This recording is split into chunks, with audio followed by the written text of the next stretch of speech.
Hay una mentira que ha mantenido encadenadas a más almas que casi cualquier otra mentira que el enemigo haya susurrado jamás al corazón humano. Y es esta, que Dios es imposible de complacer, que el camino hacia la santidad es tan estrecho, tan implacable, tan despiadado, que en el momento en que tropiezas ya estás perdido. En algún punto del camino, amados, a muchos de ustedes les enseñaron a temer cosas que Dios nunca les pidió temer.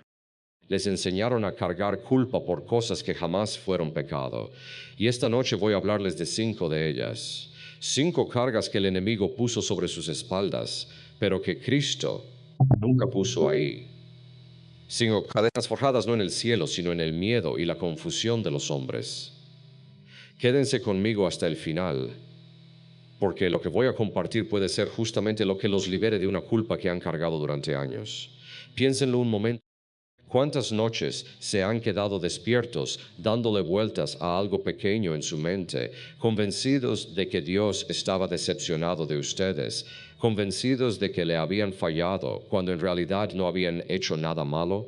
¿Cuántos de ustedes han evitado los sacramentos, evitado la oración, evitado incluso mirar hacia el cielo, porque en el fondo creían que estaban demasiado manchados, demasiado rotos, demasiado culpables como para acercarse al altar del Altísimo? Amados, esta es la estrategia del acusador. La Escritura nos dice en el libro del Apocalipsis, capítulo 12, que Satanás es llamado el acusador de nuestros hermanos, que los acusa ante nuestro Dios día y noche. No siempre te tienta hacia los pecados evidentes. A veces, su victoria más grande es convencerte de que partes normales y dadas por Dios en tu vida son pecado, para que vivas en vergüenza constante, en miedo constante, en distancia constante del Dios que te ama. Y por eso esta noche no vengo a suavizar la ley moral de Dios. No me malinterpreten, el pecado es real, el infierno es real y el llamado a la santidad no es opcional. Pero vengo a hacer una distinción que la propia Iglesia siempre ha hecho, la distinción entre los mandamientos de Dios y los miedos de los hombres, porque cuando no sabes distinguir entre ambos, empiezas a resentir a Dios por cargas que Él nunca te pidió llevar. Empiezas a verlo como un tirano en lugar de un padre. Y en el momento en que ves a Dios como un tirano amado, dejas de correr hacia Él en tu debilidad y comienzas a huir. Esta noche derribamos 5 muros que el cielo nunca construyó.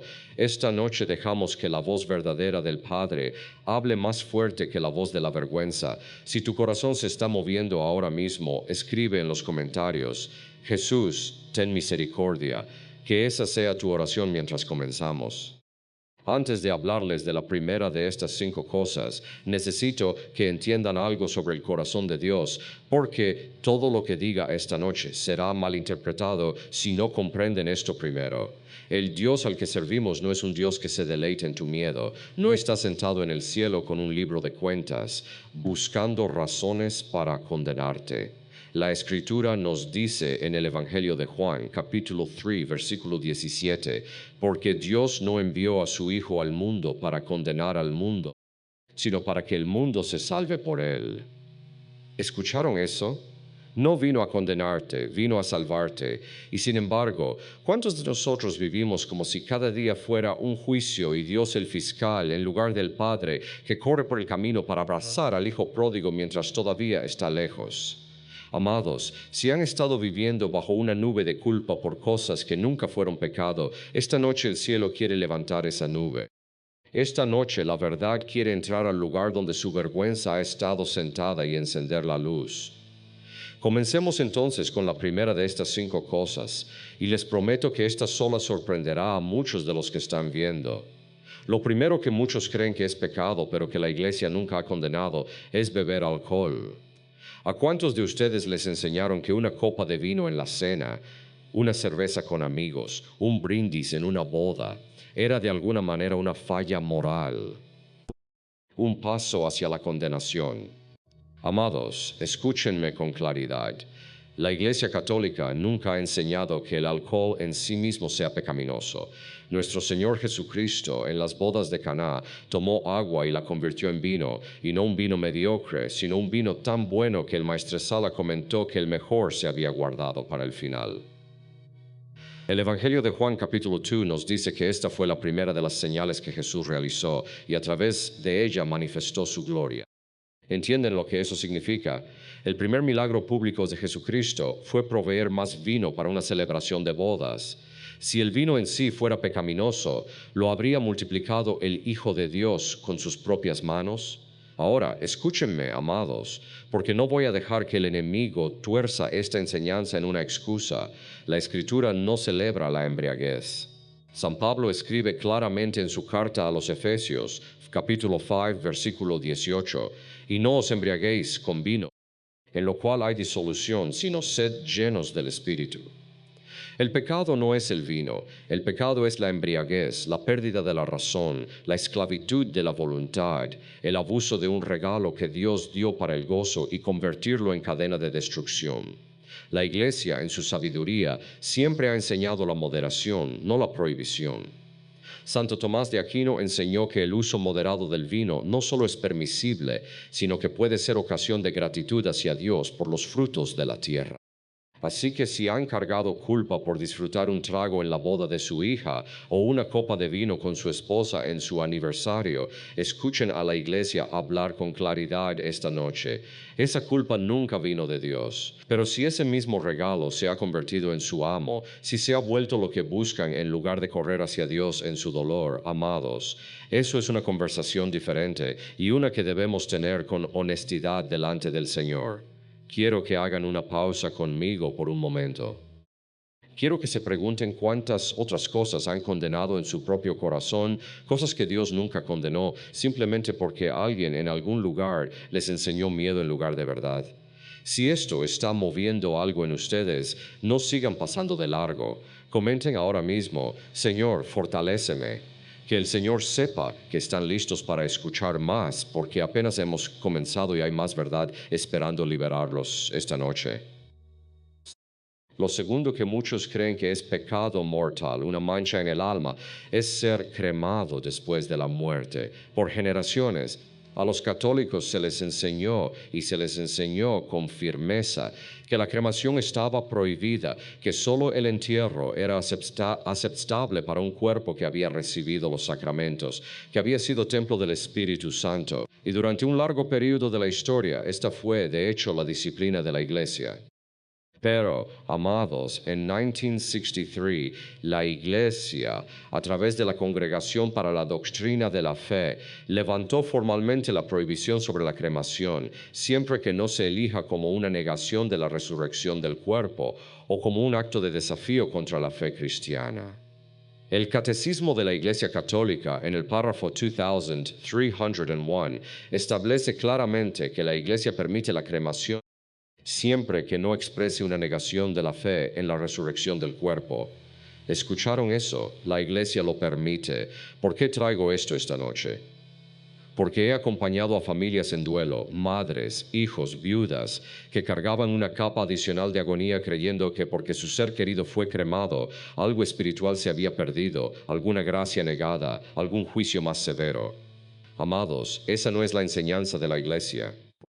Lo que importa no es el método por el cual el cuerpo regresa al polvo, porque la Escritura nos recuerda en el libro del Génesis, porque polvo eres y al polvo volverás.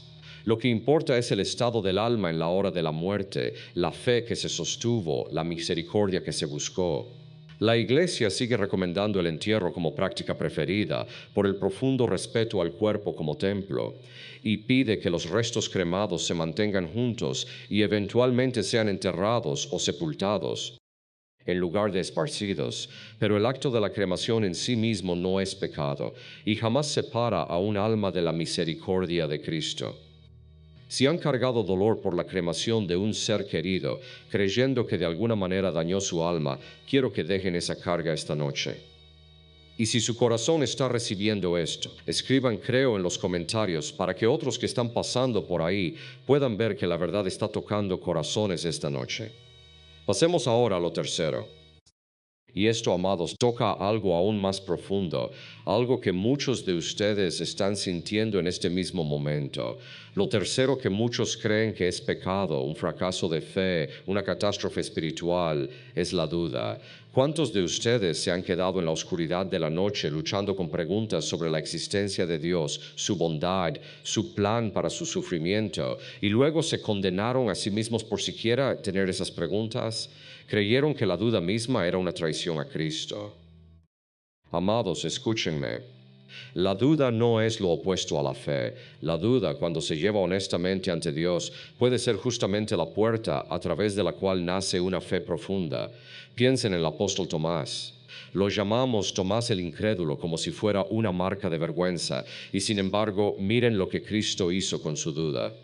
En el Evangelio de Juan capítulo 20, Tomás declaró que a menos que pudiera ver las heridas en las manos y el costado de Jesús, no creería. ¿Y qué hizo el Cristo resucitado? No condenó a Tomás, no lo desechó, se le apareció, le dijo, pon aquí tu dedo y mira mis manos, y acerca tu mano y métela en mi costado, y no seas incrédulo, sino creyente. Y Tomás cayó ante él y exclamó, Señor mío y Dios mío. Amados, incluso Juan el Bautista, aquel que saltó en el vientre de su madre ante la presencia de Cristo, aquel que bautizó al Señor en el Jordán, incluso él, desde la prisión, envió a sus discípulos a preguntarle a Jesús, ¿eres tú el que ha de venir o esperaremos a otro? Si Juan el Bautista pudo luchar con la duda y Tomás pudo luchar con la duda, ¿quién eres tú para creer que tu duda te descalifica del amor de Dios? El propio Catecismo, en el párrafo 2088, distingue entre la duda voluntaria, que rechaza deliberadamente sostener lo que Dios ha revelado, y la duda involuntaria, que se refiere a la vacilación al creer, a la dificultad de superar objeciones o a la angustia causada por la oscuridad de la fe. Este segundo tipo, la duda que no nace de la rebeldía, sino de la debilidad y la oscuridad del corazón humano luchando honestamente con el misterio, no se condena como pecado. De hecho, es parte de la peregrinación de fe que casi todos los santos han recorrido. Saben que Santa Madre Teresa de Calcuta, una de las santas más grandes de la era moderna, escribió en sus cartas privadas sobre décadas, amados, décadas de oscuridad espiritual, una sensación de que el cielo estaba en silencio, de que Dios parecía ausente y sin embargo está canonizada. Es santa. Su duda no descalificó su amor, lo refinó. Si están viendo esto esta noche y han tenido miedo de admitir, incluso ante ustedes mismos, que tienen preguntas, que han luchado, que algunas noches no están seguros, amados, lleven eso con honestidad al altar de Dios. Él no le teme a sus preguntas. Puede cargar el peso de su duda mucho mejor de lo que ustedes pueden cargar el peso de fingir que no tienen ninguna. Siento que el Espíritu se mueve incluso ahora y quiero detenerme aquí porque algunos de ustedes necesitan escuchar esto más fuerte que cualquier otra cosa que diga esta noche. Si se han alejado de los sacramentos, alejado de la misa, alejado de la confesión, porque creían que sus dudas los hacían un fraude, un hipócrita, indignos de cruzar esas puertas, amados, vuelvan a casa. La iglesia no es un museo para los perfectos, es un hospital para los heridos, una escuela para los que dudan, una familia para los que buscan. Si esta verdad está tocando su corazón ahora mismo, tómense un momento y presionen ese botón de me gusta, no por mí, sino para que este mensaje llegue esta noche a alguien más que está sentado en la misma oscuridad en la que ustedes alguna vez estuvieron, que esta sea una luz que pasa de un alma a otra.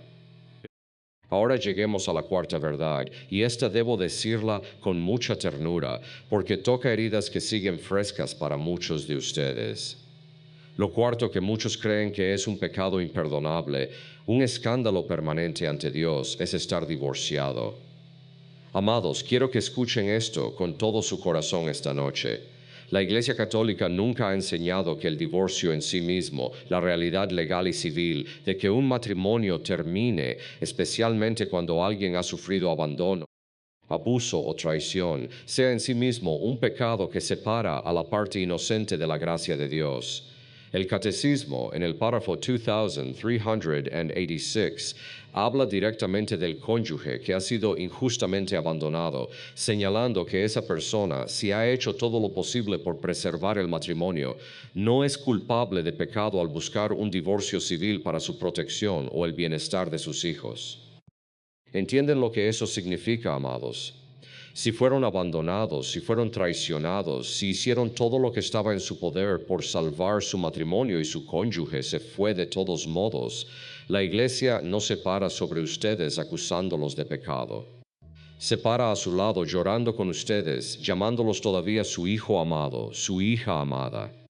Lo que la Iglesia enseña con claridad es que un matrimonio sacramental válido no puede ser disuelto por autoridad humana, y que entrar en un nuevo matrimonio mientras un matrimonio válido anterior sigue vigente, sin el proceso de nulidad que examina si esa primera unión fue realmente válida, es donde surge la complejidad moral, no en el divorcio en sí mismo. Muchos de ustedes se han alejado de la Eucaristía durante años creyéndose excomulgados, indignos, expulsados, simplemente porque un matrimonio terminó, cuando en realidad eran bienvenidos a la mesa del Señor todo ese tiempo. ¿Cuántos años de gracia se han perdido por ese malentendido? ¿Cuántos corazones heridos han permanecido en exilio de una iglesia que los estaba llamando a casa?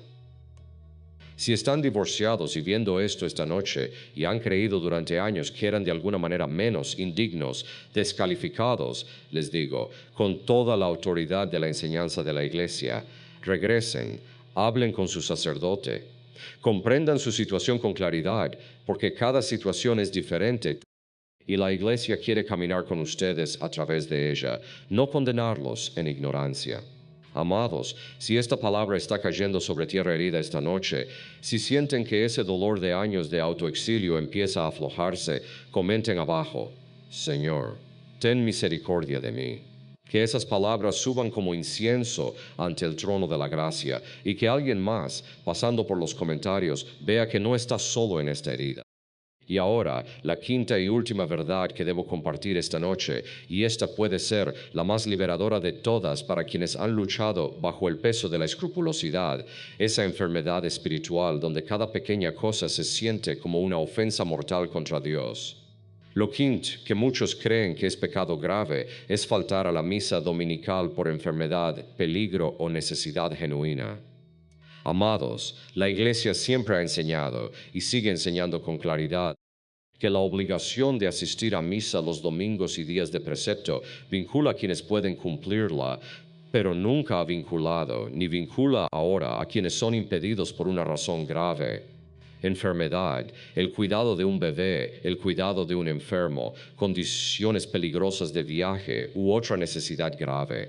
El propio catecismo reconoce esto en su enseñanza sobre el tercer mandamiento. Si estaban en casa enfermos con fiebre, cuidando a un recién nacido, atrapados por la nieve en un camino peligroso, o trabajando en un empleo que genuinamente no podían dejar sin causar un daño grave al bienestar de su familia, no cometieron pecado mortal, no ofendieron a Dios, no cayeron de la gracia. He conocido almas que cargaron culpa durante décadas por domingos perdidos mientras cuidaban a un padre moribundo, mientras se recuperaban de una cirugía, mientras hacían lo que cualquier cristiano razonable y amoroso entendería como necesario e inevitable. Amados, el mismo Señor del sábado dijo en el Evangelio de Marcos, capítulo 2, versículo 27, el sábado se hizo para el hombre y no el hombre para el sábado. ¿Escuchan la ternura en esas palabras? Dios no creó el sábado como una trampa para atraparlos en pecado. Lo creó como un regalo, un descanso, un día apartado para el culto y la renovación. Y cuando circunstancias fuera de su control les impiden recibir ese regalo en su plenitud, Él no se para sobre ustedes con condena. Él entiende, ve su corazón, conoce la diferencia entre la rebeldía y la limitación humana genuina. Ahora, amados, escúchenme con claridad, porque no voy a dejar que esta verdad se convierta en excusa para la pereza o la indiferencia. Si pueden ir a misa y simplemente no quieren, si la conveniencia ha reemplazado silenciosamente a la verdadera imposibilidad como su razón para quedarse en casa, eso es un asunto muy distinto ante Dios y uno que merece un examen de conciencia honesto. El tercer mandamiento sigue vigente. La obligación es real para quienes pueden cumplirla, pero para aquellos de ustedes que han cargado culpa innecesaria por circunstancias verdaderamente fuera de su control, esta noche dejen que esa culpa caiga de sus hombros como cadenas rotas por la propia mano de Cristo. Amados, ¿ven ahora lo que he intentado mostrarles esta noche?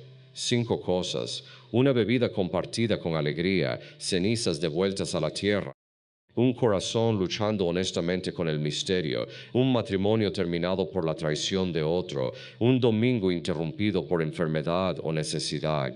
5 cosas que el mundo del miedo les enseñó que eran pecado, pero que el Dios de la misericordia nunca condenó. Y quiero preguntarles esta noche, con todo el amor de un pastor por sus ovejas, ¿cuánto de su vida han pasado huyendo de un Dios que nunca los persigue con enojo, sino solo con amor? ¿Cuántos años mantuvieron su distancia de los sacramentos, de la oración, de la familia, de la iglesia, porque creyeron la mentira de que ya estaban demasiado lejos? Pero escúchenme ahora, porque no podemos terminar aquí, porque si he pasado este sermón levantando cargas falsas de sus hombros, sería un pastor falso si no les hablara también de la realidad verdadera y seria del pecado, porque el pecado es real, amados, y no es algo que se pueda ignorar con ligereza. Hay maldad real en este mundo. Hay oscuridad real que busca devorar su alma. San Pedro nos advierte en su primera carta, capítulo 5, versículo 8. Sed sobrios y velad, porque vuestro adversario el diablo, como león rugiente, anda alrededor buscando a quien devorar. Esto no es poesía, amados. Esta es realidad espiritual. El mismo enemigo que susurró falsa culpa en su corazón sobre cosas que nunca fueron pecado, es el mismo enemigo que susurra falsa comodidad en su corazón sobre cosas que verdaderamente lo son. No le importa cuál mentira funcione mientras los aleje de Cristo. Cargará la conciencia sensible con vergüenza innecesaria y adormecerá la conciencia endurecida con comodidad descuidada. Cualquier cosa que los aleje del confesionario, cualquier cosa que los aleje del altar, cualquier cosa que los aleje de caer de rodillas ante el Dios vivo. Así que hablemos ahora con honestidad sobre lo que realmente es el pecado. El pecado, amados, no es una regla rota en una lista de verificación. El pecado es una herida infligida al amor, un alejamiento del corazón del Dios que los hizo, que los ama, que murió por ustedes. San Juan nos dice en su primera carta, capítulo 1, versículo 8, si decimos que no tenemos pecado, nos engañamos a nosotros mismos y la verdad no está en nosotros. Cada persona que escucha este sermón esta noche, incluyéndome a mí, carga la herida del pecado. Todos hemos caído lejos de la gloria de Dios, como nos recuerda San Pablo en Romanos, capítulo 3, versículo 23. Pero escuchen la buena noticia, amados. Escúchenla como si su propia vida dependiera de ello, porque así es. Donde abundó el pecado, sobreabundó la gracia. Cristo no vino a dejarlos en su pecado, vino a morir por él, a sangrar por él, a vencerlo en la oscuridad del Viernes Santo y a resucitar triunfante sobre él en la gloria de la mañana de Pascua. Por eso existe el sacramento de la confesión, amados, no como una sala de juicio del terror, sino como el mismísimo trono de la misericordia. ¿A cuántos de ustedes les ha dado miedo ese confesionario durante años, temiendo el juicio que imaginan esperando al otro lado de la rejilla? Pero escuchen lo que en realidad los espera ahí. No es condena, es Cristo mismo extendiendo sus manos marcadas por los clavos a través de la persona del sacerdote, diciendo las mismas palabras que le dijo a la mujer sorprendida en adulterio. Ni yo te condeno, vete y no peques más. El Evangelio de Lucas nos habla del padre que vio a su hijo pródigo desde lejos, mientras aún estaba lejos, y corrió hacia él, lo abrazó, lo besó, antes de que el hijo pudiera siquiera terminar su disculpa ensayada. Ese es su Dios, amados. Ese es el Padre que los espera en ese confesionario, no con un látigo, sino con los brazos abiertos. Y más allá de la confesión, amados, está el regalo más grande jamás dado a la humanidad, más grande que cualquier enseñanza, cualquier milagro, cualquier palabra que yo pudiera decirles esta noche, y es la Sagrada Eucaristía. Cuando Jesús estuvo en el cenáculo la noche antes de morir, tomó pan, lo bendijo, lo partió y dijo, esto es mi cuerpo, que por vosotros es dado. Tomó la copa y dijo, esta copa es el nuevo pacto en mi sangre, que por vosotros se derrama. Amados, esto no es un símbolo, no es una metáfora, es el verdadero y vivo cuerpo y sangre de Jesucristo, entregado a ustedes, derramado por ustedes, para que tengan vida y la tengan en abundancia, como nos dice en el Evangelio de Juan, capítulo 10, versículo 10.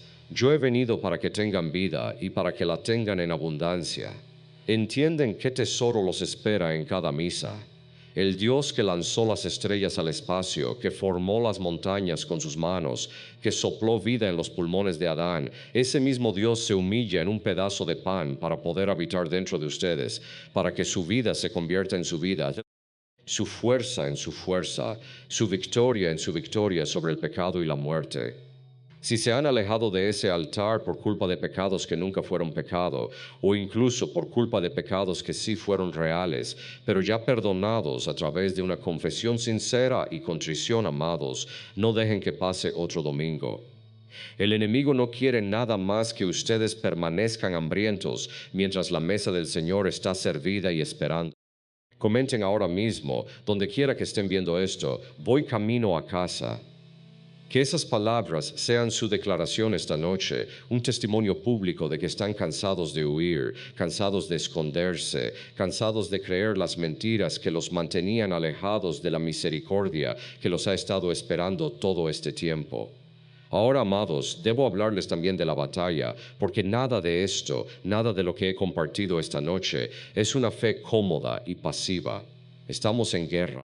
San Pablo nos dice en su carta a los Efesios, capítulo 6, versículo 12, porque no tenemos lucha contra sangre y carne, sino contra principados, contra potestades, contra los gobernadores de las tinieblas de este siglo, contra huestes espirituales de maldad en las regiones celestes.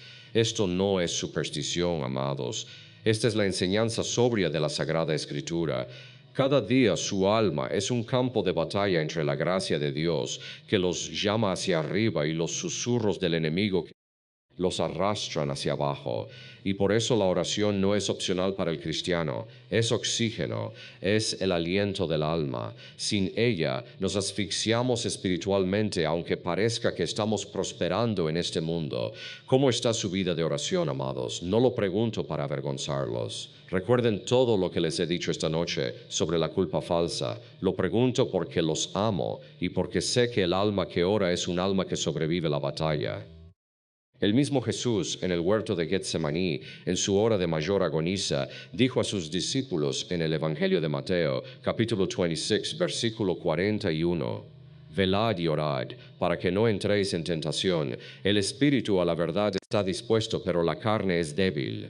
Si el propio Hijo de Dios, en su naturaleza humana, recurrió a la oración en su hora de prueba, ¿cuánto más nosotros, débiles y heridos como somos, necesitamos caer de rodillas y clamar al Padre? La oración no es una actuación para ganar la aprobación de Dios.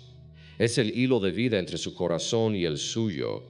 Es el lugar donde el ruido del mundo se calla y finalmente puede escucharse la voz del pastor. Quiero que imaginen por un momento, amados, la escena del juicio final, no para asustarlos, sino para despertarlos, porque hay un temor santo que lleva a la vida, y no les haría ningún favor fingiendo que la eternidad no importa, que nuestras decisiones en esta breve vida no tienen peso eterno. La Escritura nos habla en el Evangelio de Mateo, capítulo 25, de las ovejas y los cabritos, del rey que separa a las naciones, diciéndoles a unos, venid, benditos de mi Padre, heredad del reino preparado para vosotros, y a otros, palabras demasiado terribles para detenerse mucho en ellas. Amados, la eternidad es real, el cielo es real, el infierno es real.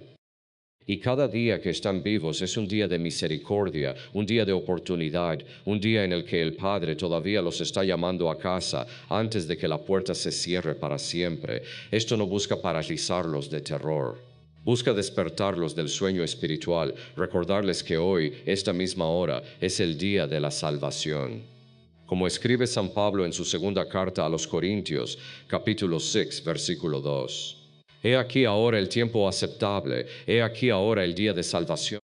Entonces, ¿qué haremos, amados, con todo lo que he compartido esta noche? Primero, suelten las cadenas falsas, la culpa por el vino en su mesa, las cenizas de sus seres queridos, las dudas honestas que luchan en el silencio de su corazón, el divorcio que nunca fue su pecado que cargar, el domingo que perdieron mientras cuidaban a un enfermo. Dejen esas cargas falsas al pie de la cruz esta noche y nunca vuelvan a levantarlas. Pero segundo, y esto es igual de importante, tomen el yugo verdadero y hermoso de Cristo, que nos dice en el Evangelio de Mateo, capítulo 11, versículo 30, que es fácil y su carga ligera. Vuelvan a la confesión, no con terror, sino con confianza. Vuelvan a la Eucaristía, no con vergüenza, sino con hambre. Vuelvan a la oración, no como una obligación, sino como una conversación con el Padre que ha estado esperando su voz. Tomen la armadura de Dios descrita en Efesios capítulo 6, el cinturón de la verdad, la coraza de la justicia, el escudo de la fe, el casco de la salvación, la espada del Espíritu, que es la palabra de Dios, y manténganse firmes, amados, manténganse firmes contra las artimañas del enemigo, porque mayor es el que está en ustedes que el que está en el mundo, como nos recuerda San Juan en su primera carta, capítulo 4, versículo 4. Ahora quiero hablarle directamente a tu corazón. Quien quiera que seas, donde quiera que estés viendo esto esta noche, tal vez estés sentado en tu auto en un estacionamiento, incapaz de entrar porque el peso de tu vida se siente demasiado pesado. Tal vez estés en una cama de hospital, con tubos en el brazo, preguntándote si Dios siquiera recuerda tu nombre. Tal vez seas una madre meciendo a un bebé a las 3 de la mañana, exhausta más allá de las palabras, preguntándote si a tu fe le queda alguna fuerza. Tal vez seas un hombre que no ha pisado una iglesia en 20 años y algo que ni siquiera puedes nombrar te trajo a hacer clic en este video esta noche. Amado, eso no fue un accidente. El buen pastor deja a las 99 para ir a buscar a la una oveja perdida, como nos dice el Evangelio de Lucas, capítulo 15. Esta noche tú eres esa oveja y Él te ha encontrado. No te está pidiendo que arregles toda tu vida en este momento. Solo te está pidiendo que des un paso, que susurres su nombre, que digas sí, que dejes que esta sea la noche en que todo comience a cambiar. Perseveren, amados. La perseverancia es el tema que debe llevarlos hacia adelante desde esta noche, porque la vida cristiana no es una carrera de emoción momentánea. Es un maratón de resistencia fiel. La Escritura nos dice en la carta a los Hebreos, capítulo 12, versículo 1, corramos con paciencia la carrera que tenemos por delante, puestos los ojos en Jesús, el autor y consumador de la fe. Habrá días después de esta noche en que la vieja culpa intente volver a filtrarse. Habrá días en que el enemigo susurre otra vez las viejas mentiras, tratando de convencerlos de que son indignos, de que la gracia no aplica para alguien como ustedes. En esos momentos, recuerden lo que escucharon esta noche. Recuerden que el Padre corre a su encuentro mientras todavía están lejos. Recuerden que la misericordia de Cristo es más grande que su pecado, su gracia más fuerte que su vergüenza, su amor más paciente que sus dudas. Antes de cerrar esta noche, quiero pedirles algo, y no lo pido por números, no por estadísticas, sino porque creo con todo mi corazón que alguien allá afuera, alguien que conocen, alguien que está viendo su teléfono esta noche en la misma oscuridad en la que ustedes alguna vez estuvieron, necesita escuchar este mensaje. Si este sermón ha tocado su corazón, aunque sea de la manera más pequeña, les pido que se suscriban al canal Palabras Divinas para que más verdad, más escritura, más de la misericordia de Cristo pueda llegar a ustedes y a otros en los días que vienen. Y les pido que compartan este video con una persona, solo una, que crean que está cargando un peso de culpa que nunca debió llevar, o que se ha alejado de los sacramentos y necesita una invitación para volver a casa. Y ahora, amados, mientras cerramos este sermón, quiero que inclinen su cabeza conmigo. Donde quiera que estén, hagan lo que hagan, aunque sea solo por estos últimos momentos. Señor Jesucristo, Hijo del Dios vivo, venimos a ti esta noche tal como somos, heridos, cansados, a veces confundidos sobre qué es verdaderamente pecado y qué es solamente miedo, pero siempre amados por ti más allá de nuestro entendimiento. Perdónanos, Señor, por las veces que huimos de ti por una culpa que nunca nos pediste cargar. Perdónanos también por las veces que nos volvimos cómodos con pecados que sabíamos reales y los llamamos con nombres más suaves. Danos el valor esta noche de volver a la confesión, de volver a la Eucaristía, de volver a la oración y de caminar el camino angosto que lleva a la vida, tal como nos enseñaste en el Evangelio de Mateo capítulo 7. fortalece a los que dudan, consuela a los que están de duelo, sana a los divorciados y heridos que se creen indignos, recibe en casa a los que se han mantenido alejados demasiado tiempo. Y Señor, por cada alma que está viendo este mensaje ahora mismo y que todavía no te conoce, o que ha olvidado cuánto la amas, atráela hacia ti esta misma noche, en esta misma hora, antes de que el día de la gracia pase de largo. Te lo pedimos por Cristo nuestro Señor. Amén. Amados, si su corazón dijo amén conmigo justo ahora, quiero que escriban esa palabra, amén, en los comentarios de abajo, para que el cielo y la tierra sean testigos de la fe que se está moviendo en ustedes esta noche. Denle like a este video si los fortaleció. Suscríbanse al canal Palabras Divinas si están listos para que más verdad llegue a su corazón en los días que vienen. Y compartan este mensaje con esa alma que el Espíritu Santo está trayendo a su mente en este momento.